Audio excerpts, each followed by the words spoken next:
All right. Welcome back to another episode of the Behind the Back podcast. We are your hosts. I'm Marcos Conan, and beside me here, as always, is Ben, the Jet Rats. Ben, how are you today, brother? I'm excited, man. The NFL schedule just dropped, and I'm hyped. That's right. Came out just at about 5:30 Western time.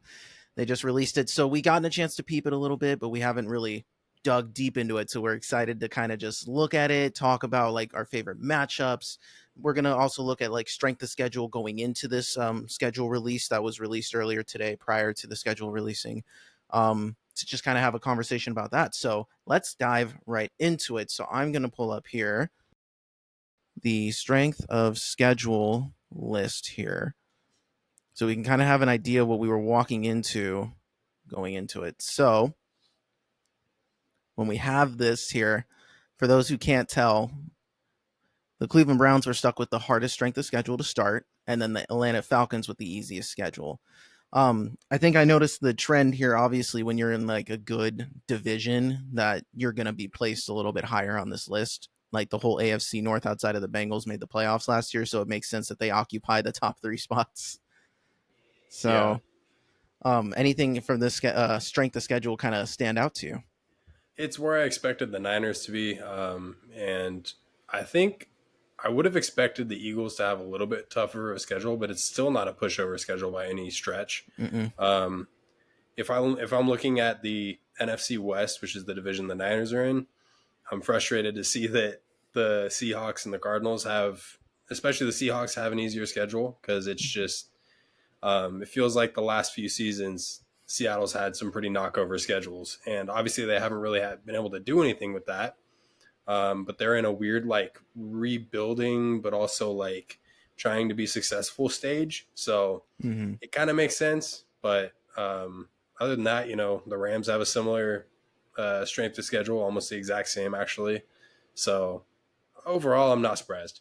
Yeah, for me, I'm happy to see the fact that the Eagles somehow ended up with the lightest strength of schedule out of everybody in the entire NFC East, which is kind of nuts. They did the Giants kind of dirty, um, but it's interesting to me. I mean, I'm happy with it. It makes sense to me with the second place schedule, but it does bring me a little bit of relief, and that's something that like I don't know for sure with this whole strength of schedule thing if it factors in, because we're going to look at our schedules here. I don't know if it factors in if this strength of schedule was already made knowing what the schedule was going to be coming out.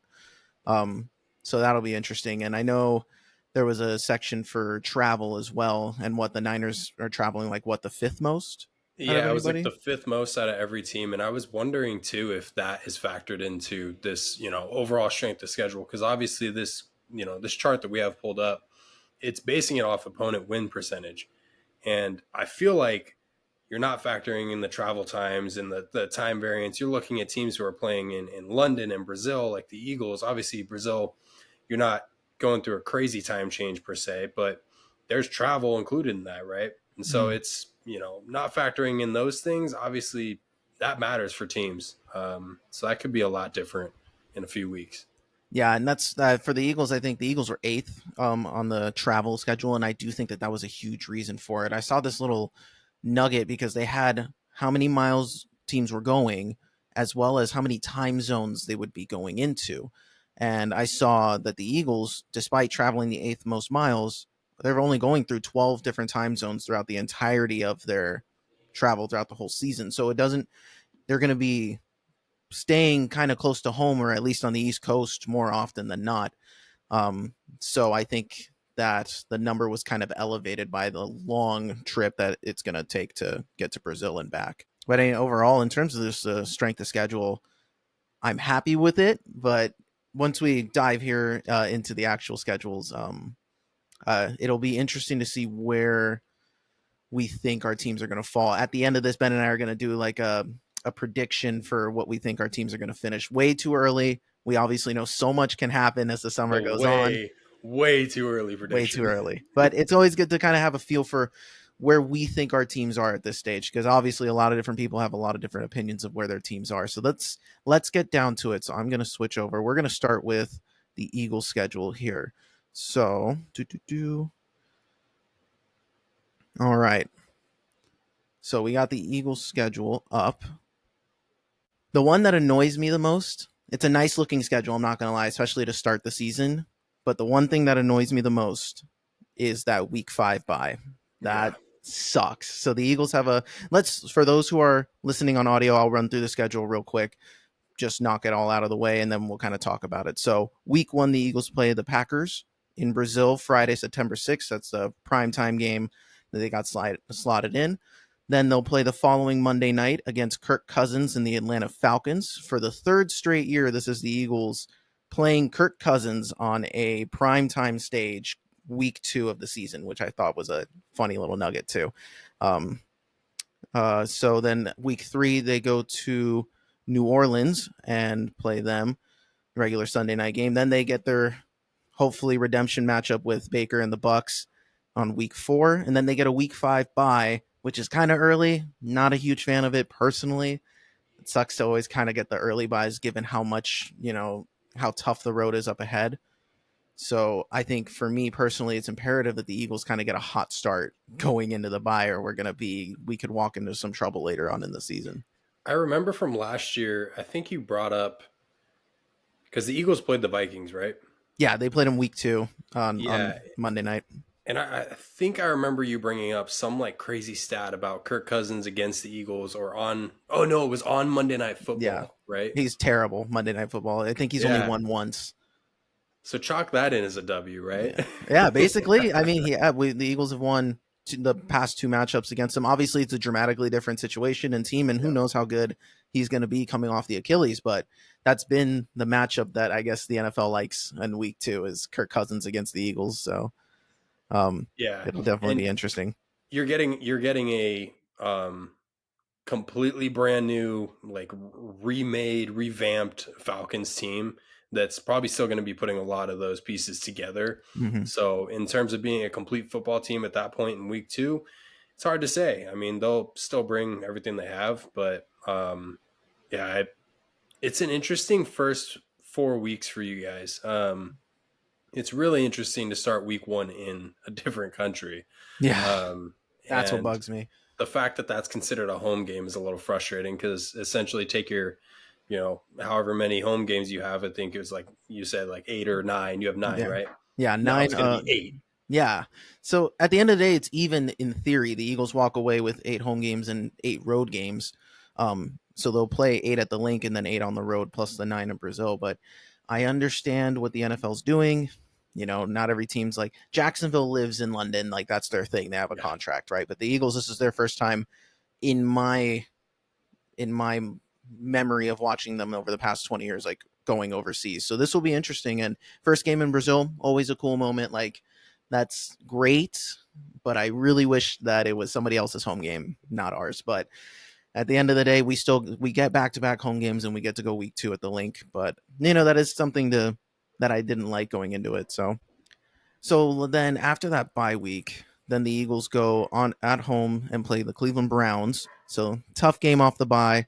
Then we go get the Saquon rematch or the Saquon revenge game when he goes back to New York on October 20th, week 7. That's gonna That's be cool. fun. That's gonna be fun. I'm glad that they did it semi early because you never know, these kind of things. They're giving him the bye weeks. If he does get dinged up, then it won't be as bad. So that's definitely one I'm excited for. But then we kind of hit this tough stretch of at least 3 to 5 games where we go week 8, we got the Bengals on the road. Then we come back home, play the Jacksonville Jaguars on Sunday Night Football. Week 10, we got the Cowboys.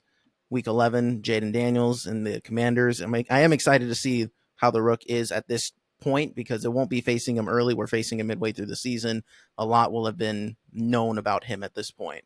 So So this is interesting in my eyes because you guys play the Cowboys in week 10 on November 10th, and then you turn around on 4 days of rest and play a team that you guys struggled with last year. Obviously, it's a different team now, but Washington's they've they haven't necessarily had the Eagles' numbers, but it hasn't been an easy game for the oh Eagles in yeah. the past however many years. So that's going to be interesting on 4 days of rest to see what you guys can do there.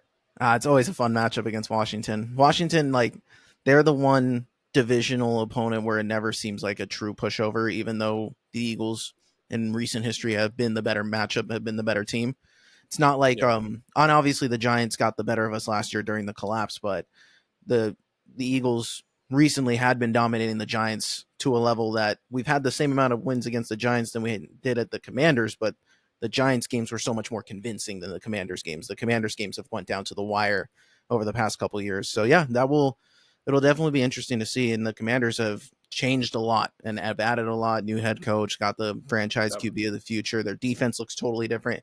It'll be interesting for sure. And that will be a fun matchup. I'm glad it's on Thursday night.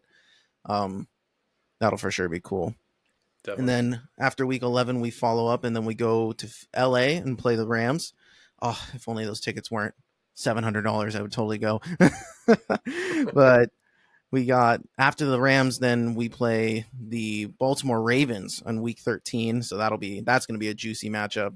I'm excited. And I'm glad that it's happening then because that ends kind of the toughest part of my. I think if I had to look at this schedule and I'm thinking what's the toughest part, it's probably from week 8 to week 13. That nice little stretch where we're playing top level teams that could give us the majority of our losses throughout the stretch if we Hmm. aren't careful or not playing our best ball.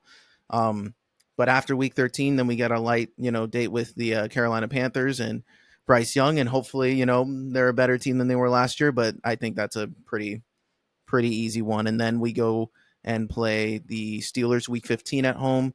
And then we got Washington again, week 16. Week 17, we finished with the Cowboys, and that's going to be fun. Potentially a division, you know, for seeding, playoff seeding. It usually is that point. That's why they like Yep. scheduling the Eagles and Cowboys that late. And then we finish off week 18 with the Giants to be decided. I think they're going to decide whether it's a flex, all that fun stuff. It's way too late in the season to predict, but that's kind of the whole schedule. And yeah, I think the week 8 through week 13 stretch would probably be the hardest part. But I am happy with how it looks to start because it gives us the opportunity to kind of get our get going in the right direction to start the season. And I am again I'm not a fan of the traveling to Brazil. I'm not a fan of the early bye. Um, and I know there's going to be rest disadvantages hiding in there, but I didn't deep dive. I didn't get a chance to deep dive that much into it. But that's definitely going to be a factor too. And I know we have 5 primetime matchups. That's great. I know the Niners have 6. They're cooking this year. Yeah. Um, so it'll be interesting to see. But I still have to mull this over of what I think my record would be for this team because it'll be interesting to say the least. Well, I do want to know. I want you to give a totally early as heck Okay. schedule, or rather record. But while you think about that, week 16, 17, and 18 is going Mm-hmm. to be so much fun to watch in your division Mm-hmm. because you're playing Washington, you're playing Cowboys, and then you're playing New York. And I don't see at least the Eagles or the Cowboys running away with the division this year. Mm-hmm. I haven't looked into their schedule, but based on strength of schedule, they're up there with the Niners in terms of one of the tougher end schedules. So this is going to be interesting to see how those final weeks really, fall together and fall into place. That's going to be fun. I agree. And like, listen, the NFC East, I thought the Eagles were gonna, end the curse of teams winning the division consecutively. Still hasn't happened, and I actually doubt that it's going to happen again. Now, listen, the Cowboys are an awesome regular season team, but they're entering this season like with it. I'm not going to say toxic because Jerry Jones knows the exact culture that he's creating, but the vibes there are not good. Yeah. Everybody that's important to that team right now is on a 1 year rental at best. So it'll be interesting to see how the Cowboys kind of come into the season. I wonder if by the time they play the Niners, if they're already going to, tuck their tails between their legs and kind of give up on the season at that Yeah. point. So it'll be interesting.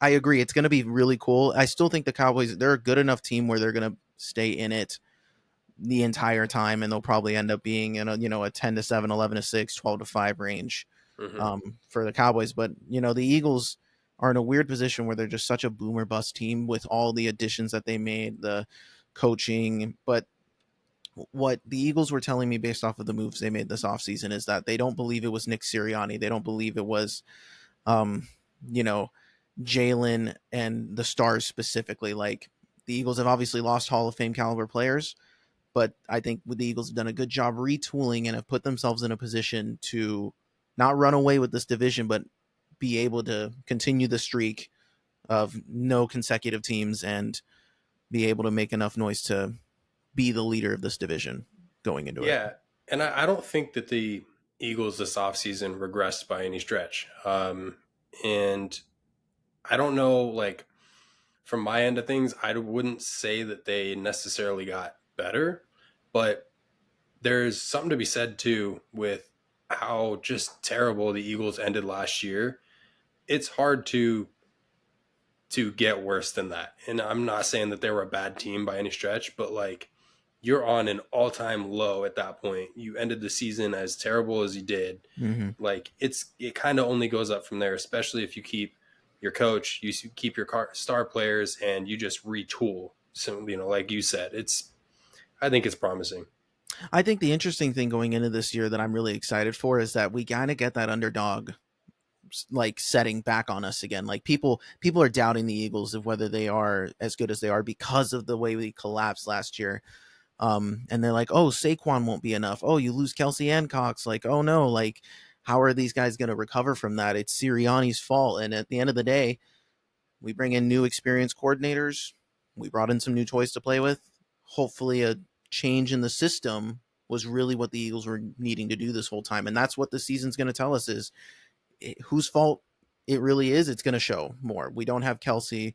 We don't have the veterans here to kind of save our guys. It's Jalen's turn to step up. We're paying him $50 million a year. He can't be mid like he was last year. He was literally the middle of the road quarterback of last year. That can't be the case anymore. Um, but he was also playing at 80% at best throughout the entire last stretch of the year, and we weren't doing anything to help him. So it'll be interesting to see with all these additions. And I understand like the offensive line is going to look worse because it's easier to look worse when you've had the best offensive line for the past half decade. So it's like Right. there is going to be a regression, but I don't think it's going to be so bad that it's going to be like, oh wow, the offensive line is why we're losing games, because the offensive line's still good. So that's something that I'm really excited to see. And I think I'm higher, and this is obviously a little bit biased, but I am higher on this team than I think a lot of media pundits and a lot of others would be, because I'm banking on their boom, but I understand the bust that can come with it.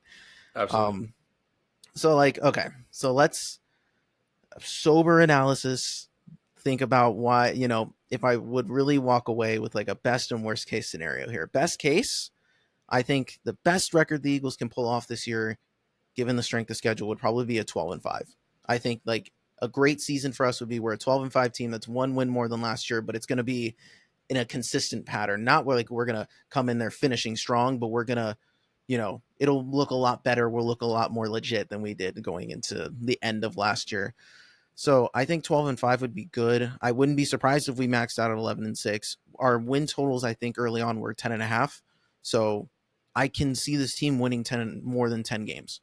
Um, and because the games I really, if I'm being frank, I think, the AFC North teams are going to give us trouble. We're playing the AFC North and the NFC South this year. Baltimore, I'm not confident in that one. Like I It's wouldn't be tough. surprised if Baltimore whooped us. And then we're going to lose one of the Cowboys games. I wouldn't be surprised if Joe Burrow comes back full strength and gives us trouble. Um, and I wouldn't be surprised at week one if Jordan Love just comes out firing and the Packers, do a good job, but they have a lot of changes. So, but the rest of the division, I'm confident. Like I don't think we're losing to the Giants this year the way we did last year. They've made a lot of moves and changes, and they're a completely different team. And Washington, they're going to be scrappy, but they haven't been able to get over the hump with us. And I don't think with a rookie quarterback they're going to be able to do that either, unless Jaden is just unbelievable. Right. Um, I think I think the Eagles will be able to have another good record in the division, which will help them down the stretch. But I'm confident that we can beat Kirk and the Falcons. I can't say anything about the Bucks because the Bucks and the Eagles have played each other they played each other 3 times over the past 2 years. But the Eagles have won 2-1, but the Bucks have been giving us some trouble, so it'll be interesting to see how they look this year too. But they lost their OC, they got some changes over there, but obviously Baker, second year in that system, how he'll look, it'll be interesting.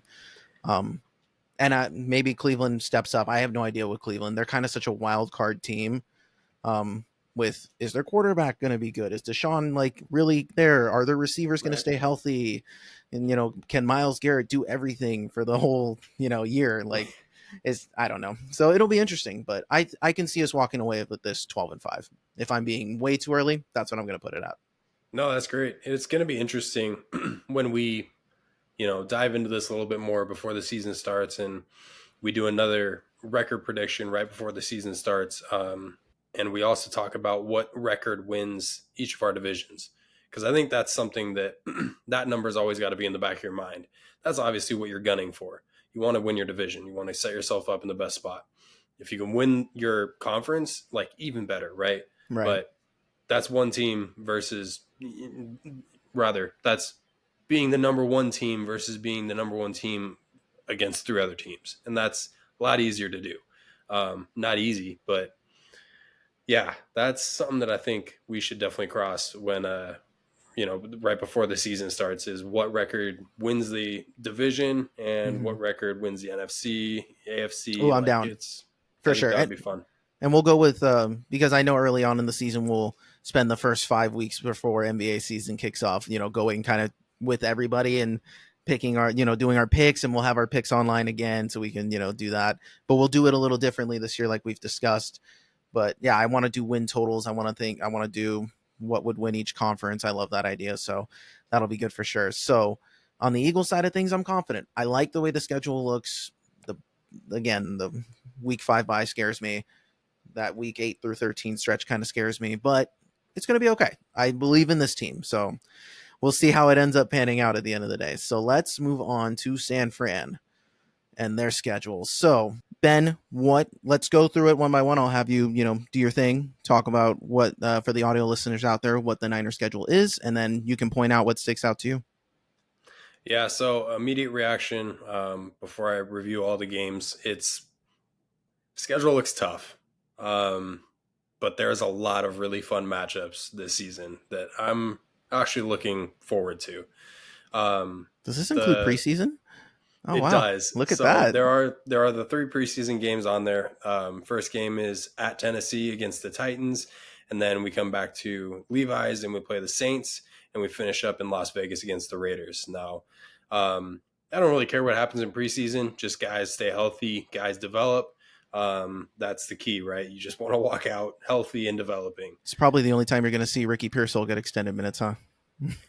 I have a take on that, but that's coming later. That's another Okay. episode. Yes, I'm down. Um, Okay.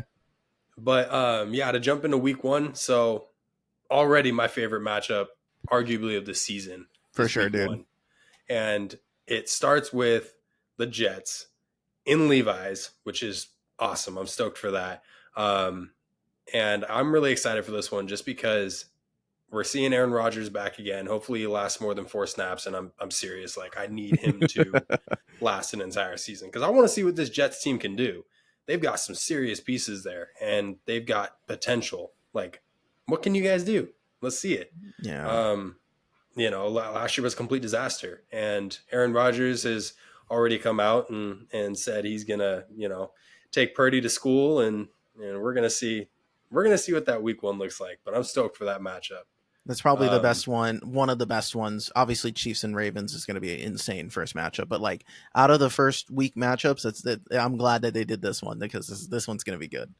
Yeah, and it's going to be a Monday Night Football dance. So, yeah. So after that, we play the Vikings in Minnesota. That one going to be fun as well. Minnesota is always a fun game between the Niners. Sam Darnold, baby. Um, yep. And we'll see if Sam Darnold can make some noise against us. I think he could.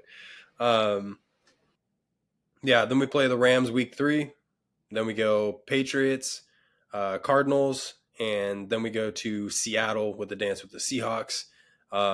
Every game against the Seahawks is fun. Every game against the Rams is fun. Cardinals are probably still going to be trash, but it's still going to be a team that you got to take seriously if you're the Niners I'm about because, to say yeah, because historically you guys haven't been great against them. So it's true.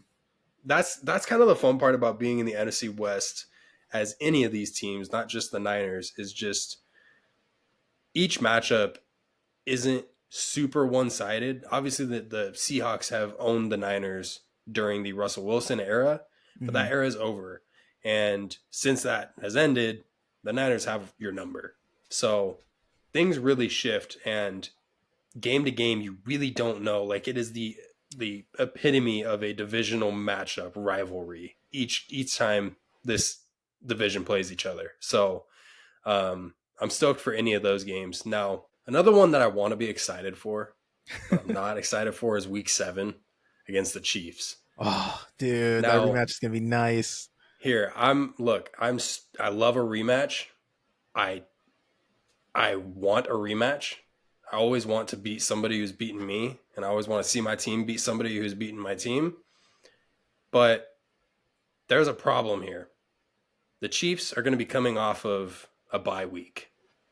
Now, I saw that and I was like, huh, that kind of sucks. All right. Well, then we move on to week 8 and we play the Cowboys. Another Cowboys are fun coming matchup. off, but the Cowboys are coming off a bye week. I'm like, Mm, okay, that's 2. Now the Niners get our bye week.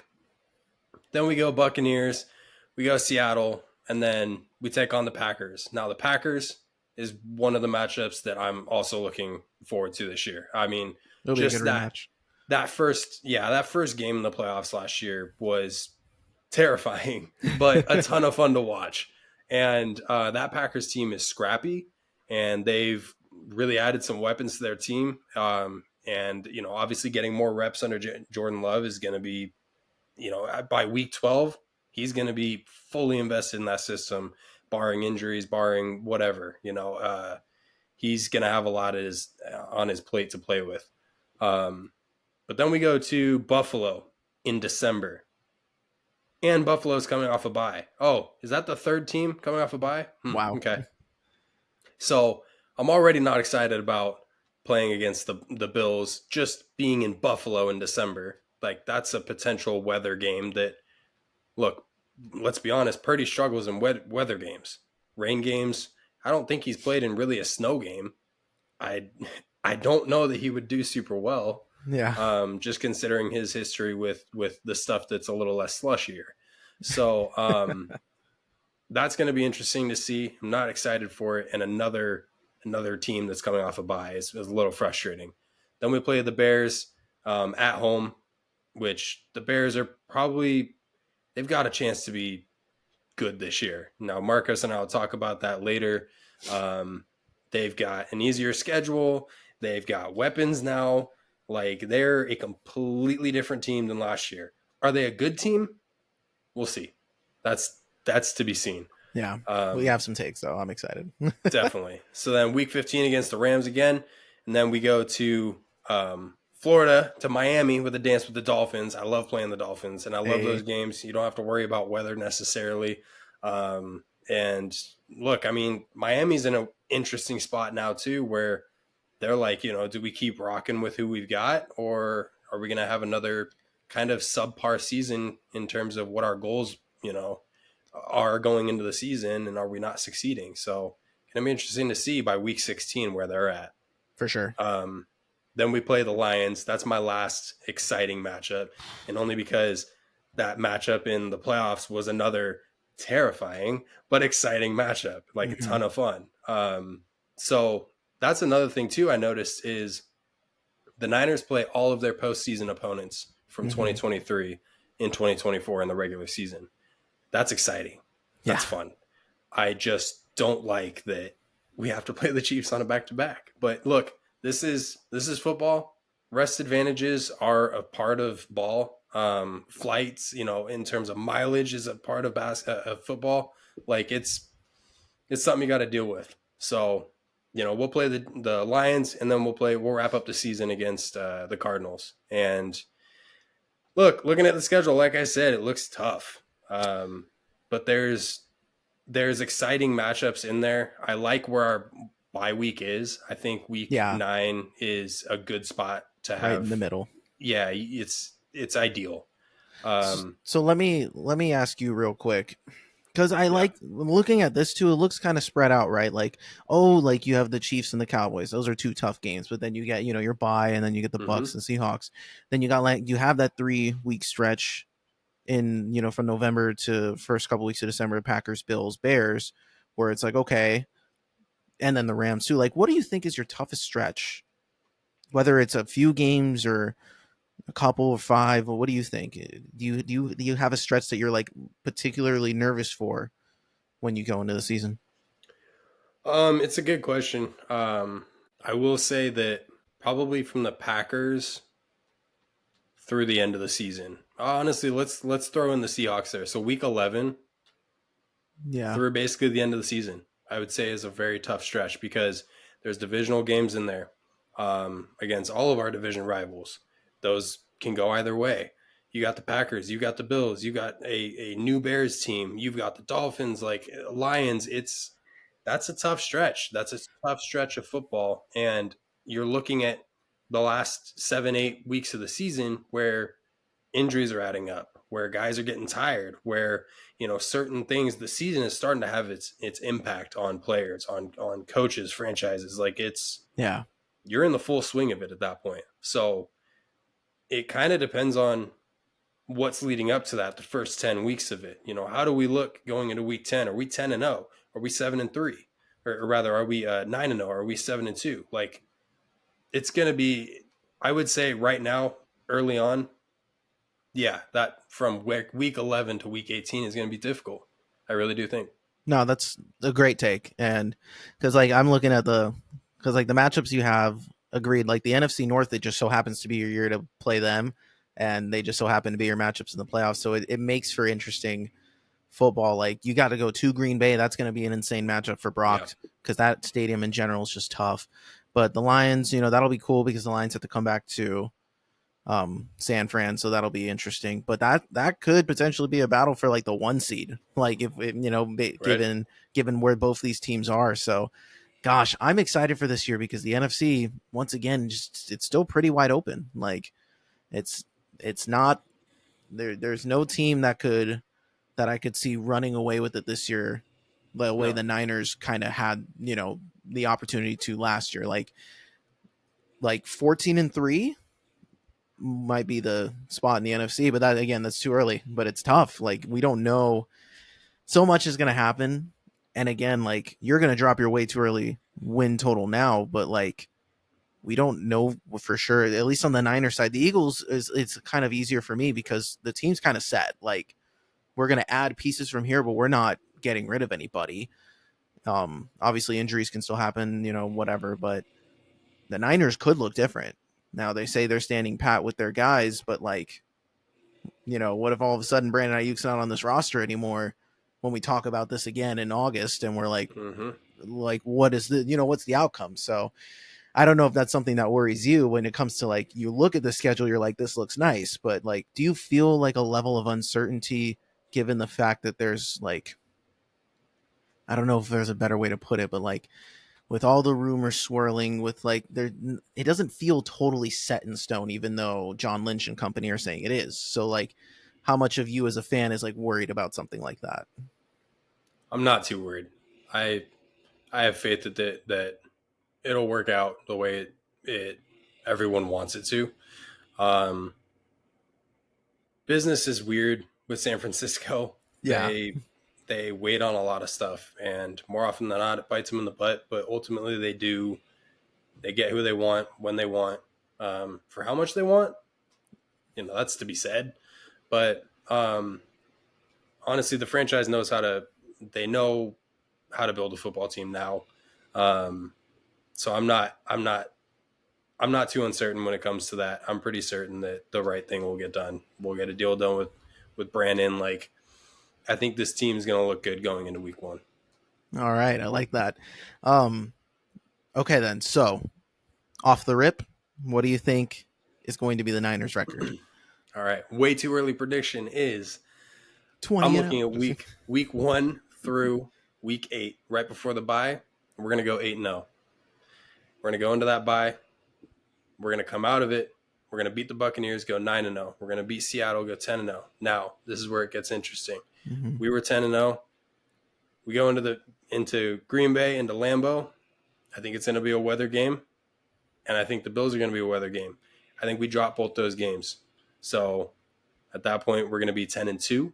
And then We'll everyone's going pick to be up. talking about the Niners are Hmm. collapsing like the Eagles. I feel like Hmm. that's going to be the topic every year. If someone loses more than 2 games, they're like, "Are they going to collapse like Philly?" I'm going to be so mad, bro. Exactly, exactly. But then they'll pick it up against the Bears. They'll be 11-2 at that point. Um, they'll pick it up against the Rams as well. I say 12-2. Is that right? 12. Uh, Got to do my yeah, math again. Yeah.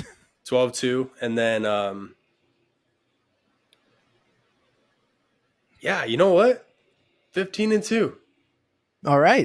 I'll say 15-2. The only games that the Niners drop are the Packers and the Bills. Wow, that's pretty insane. I'm not going to lie to you. Yeah, But we can debate that later because that's great. I like this energy and it makes sense. Like I do when I'm looking at the schedule, there's a lot of winnable stretches here where it's there is. like you will have time to figure things out. So like the Jets game's going to be really fun because it's week 1 and anything can happen week 1. But like win or lose, I do think that the Niners like start finding their footings week 2, 3, and 4 and 5. Like Yeah, then by week 6, then by the matchup with the Chiefs, they're like, okay, we're kind of going full motion right now. Like we kind of figured out what we want to do. Um, so it'll be interesting. I'm relying on you guys to beat everybody in the NFC, so then we have a better chance of dueling in the playoffs this time. This could well, be, dude. This year, if the Eagles and Niners can actually match up, like in the playoffs, like on, I guess if one of us gets the bye week, then it wouldn't really be a fair rest advantage thing. But like, I don't know. I just want a playoff matchup, I do and I, too. I want both of our teams healthy. Yeah, That's all we can ask for. Does it ever work out the way we want it to? No. never will either. Yeah, I know, But that's right? football. Yeah, it's the dream. So That's speaking yeah. of things never working out the way they're supposed to, that's my best case scenario. If I were to say a worst case scenario, um, I think 11 wins is the worst case. I could see Um, that. Yeah, there's yeah, no I way don't, I see you guys losing 6 games. and I think that's worst case, not accounting for crazy injuries, like Right, right. guys that I don't even want to say any of it. You know what I mean? Like it's not accounting for those kind of situations So happening. like It's this is assuming the Niners are full strength throughout the whole season or not close to necessarily full full strength. strength, just close to it. That 11-6 would be the worst case scenario. Correct. Okay, that makes sense. I feel similarly about the Eagles. I actually think that like the Eagles are 12-5 best case if everything goes the way I want it to. But then worst case, if everything's everyone's doing okay, we just haven't figured anything out. I could see us being a 9-win team. So like that's kind of Yeah. the range I have it. If we're peaking, I could see us winning 14, but it's just a tough schedule for us. So I just don't.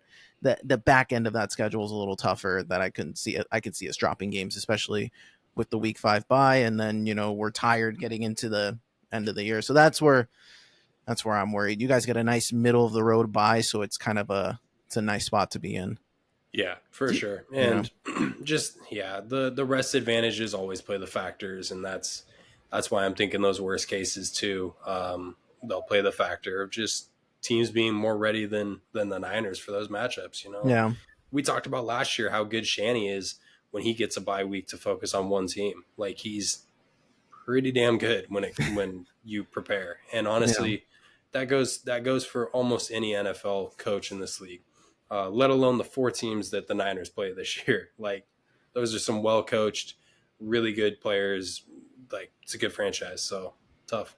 I do think the storyline for the NFC West is going to be what life looks like without Aaron Donald going up against him Yeah. twice a year.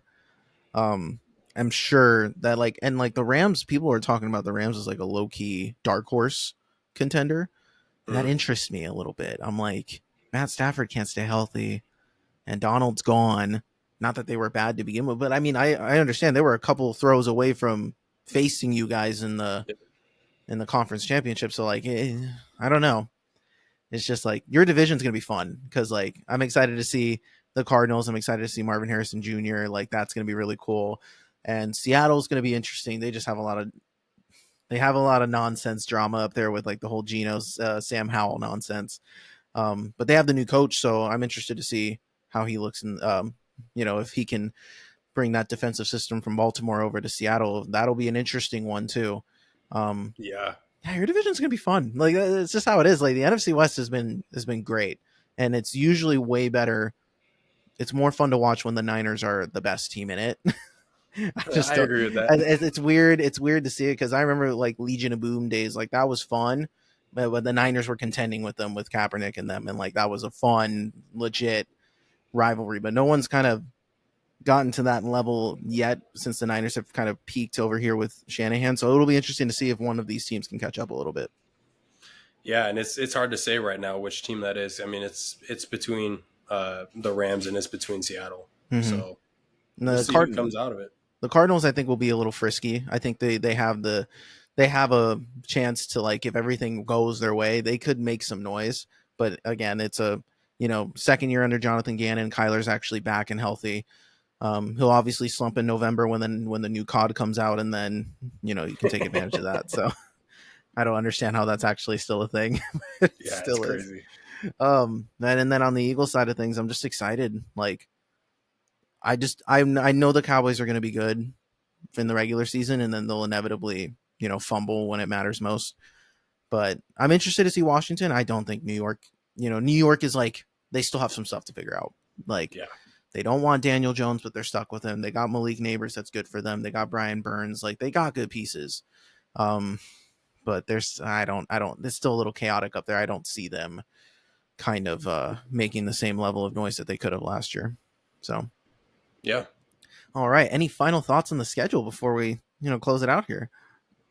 Just like we can't say it enough. This is a way, way, way too early prediction, and just a reaction, honestly. So everything else going forward is going to be a little more on target with what we truly think. Right. And again, start of the NFL season, we usually like to deep dive on all these teams just to get a feel for everything since we kind of have the time to do so. Um, yeah, but I'm gonna be honest, I've been grinding NBA draft in the playoffs too. So it's like this is fun. The off season's fun when you have some time to do some things here. Um, and we have a lot of topics to go through as the summer progresses, and we still got to do our list for like our guys who we think are like the best in the league type things per position, and we're also going to do win totals, but we'll probably do that closer to the season, after all the moves have been made, signings have happened, guys, holdouts come to an end. Like it'll be more clearer on what we think teams are going to be going into the season. So we'll definitely play around with that and have some fun with it going forward. But Exactly. now that the schedule's dropped and it's over, like OTA start in a couple of weeks, but this is really the lull period in the NFL. So Yep. um, the fun has finally ended with drafts and all this stuff, and now the teams can kind of focus on getting their crap together. So that'll be interesting to see. For sure. For sure. All right. So oh man, do you have any sneaky NBA takes before we get out of here? I'm right. The Celtics are winning it all. They've proven it. Really? That's the take you Yeah, go for? that's all I Wow. got. Nuts. No shot, dude. That was my preseason take, dude. Yeah, it was your preseason take. I You're right. can't I can't switch up on it now. Consistent. Well, I mean, I know they just advanced, but I mean, Donovan was hurt too, so it's like, but that was expected. And the Cavs Um, made that an interesting series, like more than I thought mhm. they would, for sure. And that's what makes me nervous, right? Because like I think New York's winning this series. I think the Pacers have spent too much time sending foul clips to the NBA and complaining about being a small market team and Tyrese Yep. disappearing when it matters most. Like we called it, so it's like we kind of called it. So I I don't know, man. Like I think if I'm Boston, I'm kind of scared of New York, man. I think like they have nobody and yet they're still winning. It's like I don't But get it. I look at that road for the Celtics and I'm like, New York's got nobody. And honestly, I think that's gonna catch up with them in the Eastern Conference Finals when they advance. It's not an if, I think it's a when. Yeah, Um, and I just then the Celtics are in the finals, and then you're looking at the Western Conference, which is probably going to it's that probably going to one's be really up Denver. in the air, but it's I think it's probably going to be Denver. Denver, and Denver is beatable. I mean, they've shown this that they've been beatable, and I don't Okay, know. wait. Let me throw this at you because I agree with you because we talked about this Yeah, last time, right? But like, has it not been impressive the fact that they kind of pulled the Warriors to what the Kings did last year, the young team. They're kind of flexing their muscles a little bit. Do you think that it's just for the series? Do you think that like this is this is it? Like this, they're pumping the rest they got out of the tank, and they might end up stumbling in the finals or in the Western Conference Finals. No, but I think that in the Western Conference Finals they'll do the same thing and they'll get tired going into the finals. I Yeah, Jokic can't do everything, neither can Jamal, and I mean yeah, they're not necessarily, but against a team like the Celtics, who's very well built on every level, you've got to be so consistent against them every game at every level, and that's something I haven't seen from Denver throughout the whole playoff run. that's fair. That's fair. I guess for me, it's like I think the Nuggets are at the stage where they're kind of figuring they had to figure out the Wolves a little bit, and then they figured them out, and the Wolves haven't found an answer. So I guess it'll be interesting to see if the Nuggets will actually seal the deal. I think they will. Um, I think Minnesota Anthony Edwards is doing everything he can, but it's not enough. And I kind of figured that was going to end up being the case. Like Yeah. he had to play perfect the entire series for them to actually pull that off. But he's 22 years old. Like you can't. He's done so well. Like I understand the pressure and like you're that good, you should be doing it. But he's still like this is his first real run. I'm not gonna hold it against him. He's been awesome. So Yeah, he's been phenomenal and so much fun to watch, and it just honestly, I'm excited to watch the player that he turns into in the next 5 years. yeah, exactly. So, all right. So I just wanted to fire off some final takes. We don't have to, we're gonna get in depth on the NBA next week. We'll switch on over. Um, so we'll talk what the conference finals matchups are, and because we'll know, and there'll probably be a game or two in, and we can discuss, everything that is going on in between. But yeah, this is exciting. I'm happy we got the schedule released today, and we got to talk about it just a few hours after. So definitely good. I'm excited for the what's to come. Same, dude. All right. So we'll cap it off here today. With that being said, this was episode 42 of the Behind the Back podcast. You can hit us up at behindthebackpod13 at gmail.com. Hit us up on our social medias Instagram, TikTok, Twitter, X, all that fun stuff. For you audio listeners who want to check out, we put up the schedules and the strength of schedule for y'all to see. You can see that on YouTube. If you're an audio listener only, please rate the show, leave a review. We'd love it. It helps us out. If you're on YouTube, give us a like, subscribe, follow, tell your friends about us. We love to engage with everybody. We want to grow this show. We really appreciate you guys taking your time to listen to us and talk about our teams that we love so much, especially now that it's off-season stuff.